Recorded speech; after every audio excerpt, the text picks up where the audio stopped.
Vanyai na dokotela ḽa maraho nga si pfesesa na zwori ndi dzina ḓe mara muthu upfhi dokotela ḽa maraho.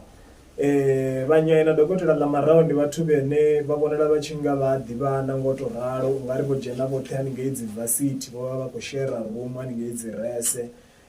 Havha vhathu ri khou vha vhona vha tshi khou ya life muṅwe a tshi khou ḓi amba zwiḽa nga ha muṅwe a ḓi amba zwiḽa.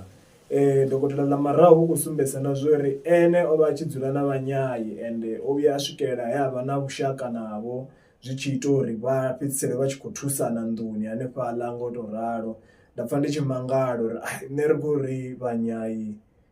ndi gay, so zwi ḓa hani uri vha ite zwiito zwa vhathu vha straight ri wana ri si tsha themba zwino ngori vhanyai vha mbo ḓi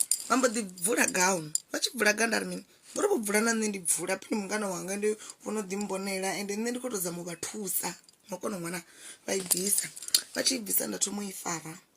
ndi khou ita hand job vhanyai nga shirusa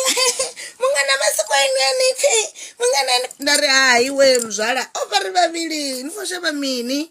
nda ri mara mungana wanga ndi gay i vuwa hani nga nṋe zwi amba uri ndi kale a tshi ntama zwino ndi khou ḓi tamba so mungana mara ano naka vhangana guess what yo vhanyai ndi munna vha khou tou ḓipengisa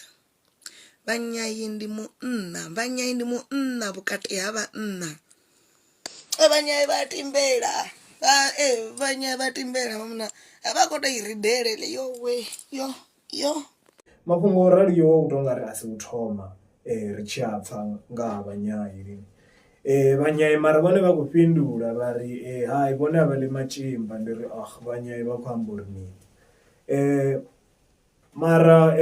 upfhi nnyi honoyu dokotela wa hone u khou sumbedzisa na zwa uri hai vhanyai nḓuni